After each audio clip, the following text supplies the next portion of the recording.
Selamat pagi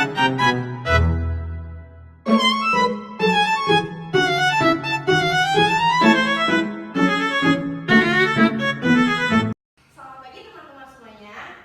Pagi. Sebelumnya perkenalkan, nama aku Ratu. Nama aku Tira. Kami dari kelompok Tiratu. Oke teman-teman, jadi hari ini kami akan menemani teman-teman semuanya dalam workshop yang bertema Manage Your Time, Manage Yourself.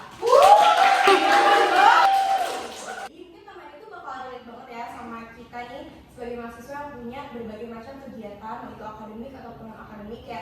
Kita kan punya kegiatan yang paling utama adalah kuliah udah pasti. Terus ada yang lanjut lagi organisasi, kepanitiaan, belum lagi nih desain tugas-tugas yang numpuk yang banyak gitu kan, dan biasanya itu bikin kita overwhelmed dan susah banget nih nentuin waktu dan juga prioritas dalam mengerjakan tugas-tugas atau aktivitas-aktivitas tersebut. Nah, selain itu biasanya kalau misalnya kita udah pusing nih nentuin yang mana dulu sih yang harus dikerjain, ada juga yang jadinya malah nunda-nunda pekerjaan. Dan ada juga yang mungkin kalian tuh relate ya, kayak misalkan udah mau ujian nih, kalian udah niat nih mau belajar, tapi ujung-ujungnya kalian malah nunda-nunda waktu karena ngerasa kayak aduh masih lama deh, nanti deh hamil satu aja deh, terus ujung-ujungnya jadi belajar tengah malam, terus merusak jam tidur. Nah kalau kalian ngerasa kayak gitu, itu tenang aja, karena itu tuh kalian gak sendiri, karena pasti banyak mahasiswa lain yang ngerasain hal yang sama ya sih Tia? Betul banget. Maka dari itu, melalui workshop ini kita bakal ngobrol-ngobrol tentang kebiasaan menunda atau yang namanya prokrastinasi. Dan kita bakal ngeliatin gimana kenapa sih itu hal itu terjadi, terus gimana cara kita mengelola waktu serta diri kita sendiri supaya aktivitas sehari-hari itu bisa jadi lebih teratur dan juga mengejar sama deadline yang ada. Tapi sebelum lanjut ke materinya, kita bakal nonton video sedikit dulu.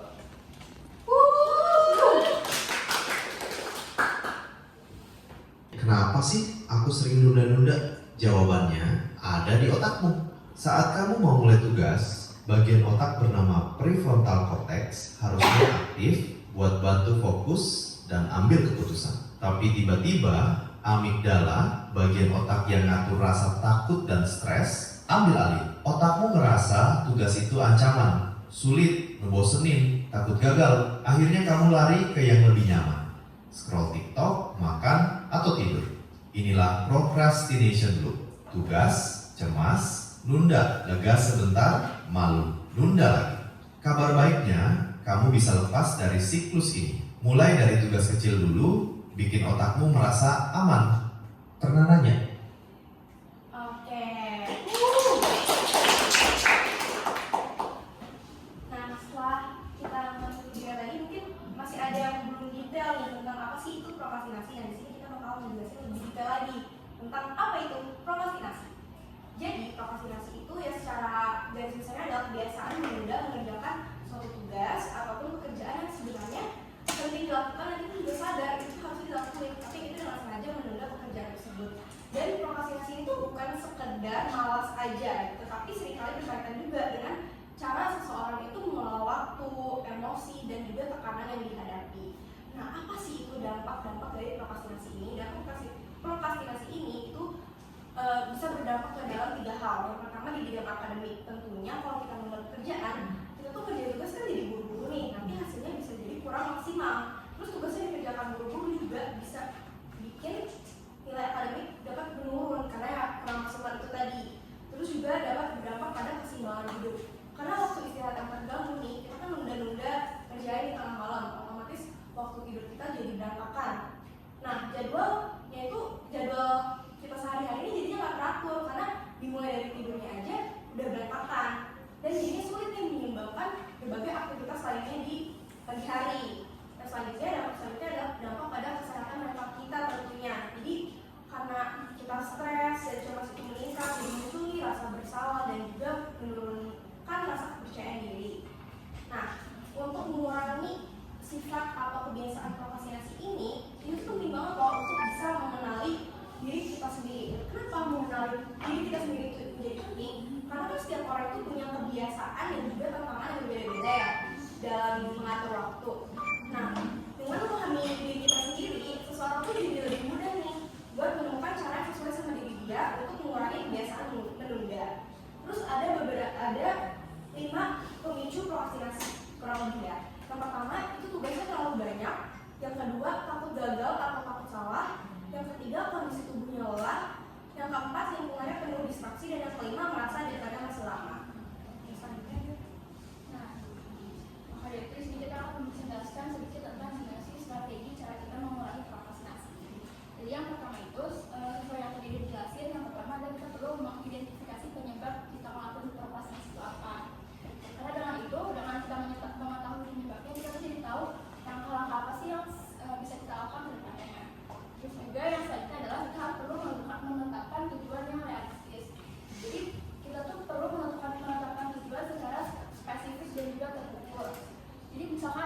contohnya oh hari ini mau ngerjain tugas tapi kayak hari ini mau ngetik 300 kata dalam 1 jam. Nah, terus yang selanjutnya adalah kita perlu mengurangi gangguan dari sekitar kita. Misalkan kita menghilangkan sumber-sumber gangguan kayak notifikasi dari HP, mungkin HP-nya bisa kita jauhin dulu, atau kita melakukan pekerjaan di tempat-tempat yang tenang dan juga sebagainya. Terus yang terakhir adalah kita mungkin bisa menggunakan teknik 5 menit. Jadi kita paksa untuk ngelakuin hal itu selama 5 menit terlebih dahulu, karena biasanya setelah itu kita akan dapat melakukannya secara terpaksa kayak langsung terbiasa gitu.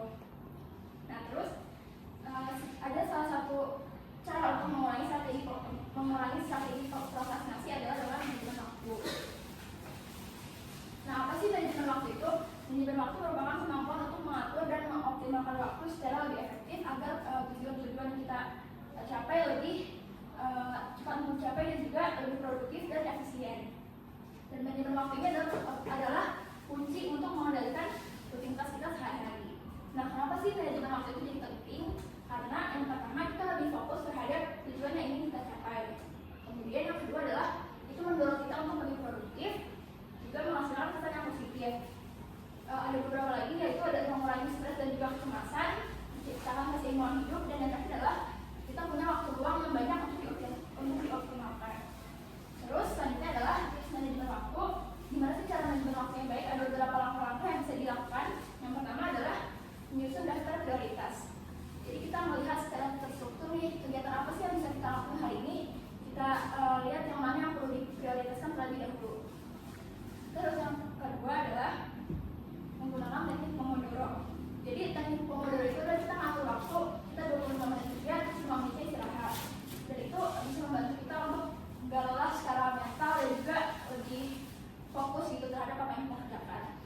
Terus kita bisa menggunakan time blocking. Jadi kita kayak membagi waktu ke dalam beberapa bagian. Misalkan yang pertama mau melakukan segini 5 menit, selanjutnya 25 menit dan sebagainya. Terus juga yang terakhir kita mungkin bisa memanfaatkan aplikasi produktivitas kayak misalkan Todoist, Flip, Forest dan juga sebagainya. Nah untuk menentukan prioritas kita dapat menyusunnya dalam 4 kategori. Yang pertama itu urgent dan mendesak. Ini tuh hal yang perlu diselesaikan secepatnya. Misalkan deadline tugas besok itu yang harus diselesaikan jadi terlebih dahulu. Terus yang kedua penting tetapi tidak mendesak. Kalau misalkan tugas ini penting tapi misalkan deadline-nya masih seminggu lagi, itu bisa dilaksanakan dengan lebih baik dari sekarang.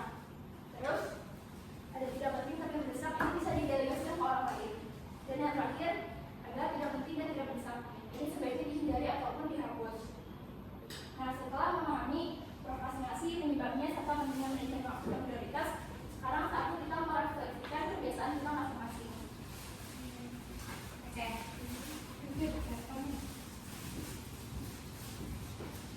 Tadi kita udah lebih mengenal di dalam apa sih itu prokrastinasi, manajemen waktu.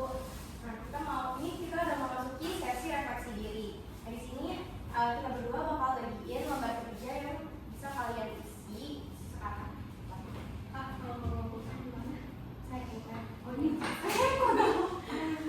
kita akan menunjukkan buat yang nggak punya. Kita akan kasih jawaban. Kami udah boleh langsung isi. Belum saya ngomong aja.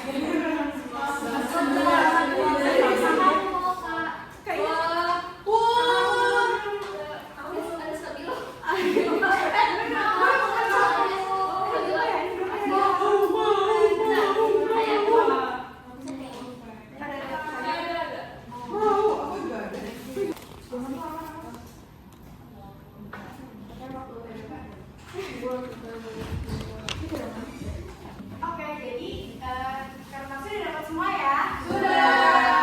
Alat tulis sudah? Sudah. Oke, di sini kalian bisa isi dulu nama dan NPM-nya.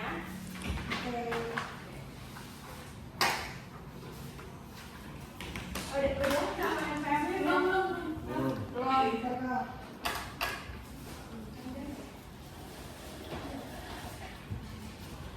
Iya. Oke.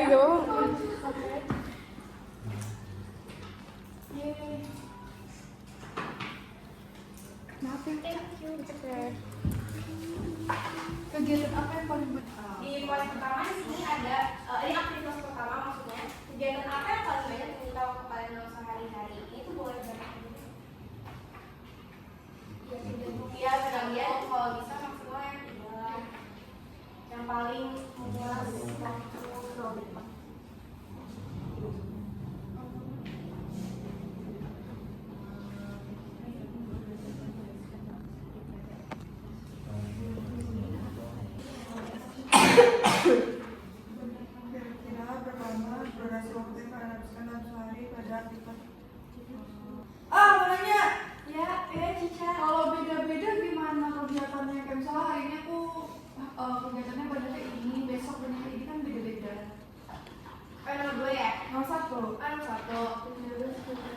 Mungkin kayak bisa di akumulasi kira-kira dalam seminggu itu baiknya lebih yang kemana sih kegiatannya? Oke.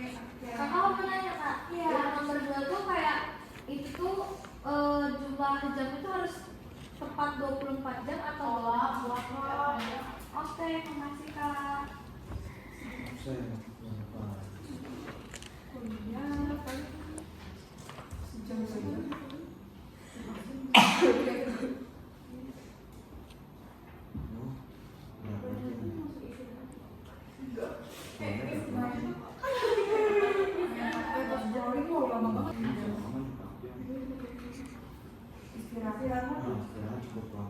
Oh ya, istirahat itu maksudnya kayak beristirahat kampus ya, istirahat kalian me time gitu di ya istirahat mengisi Kalau sekolah. main HP, istirahat. Sebenarnya itu sectionnya beda, mungkin istirahat tuh lebih ke kayak Rebahan. Tidur, wah tidur saya bagus 8 jam deh.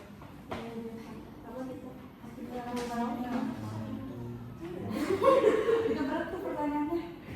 Itu kak mau nanya tidak penting tapi mendesak itu kayak gimana ya kak? itu contohnya misalnya pekerjaan yang tingkat kesulitannya itu rendah gitu, jadi sebenarnya kalian masih bisa biasanya kayak Bisa delegasikan ke orang iya lain. bisa mungkin diganti-ganti sama orang lain atau tugas itu bisa dinomor 2-kan dulu. Coba udah semua?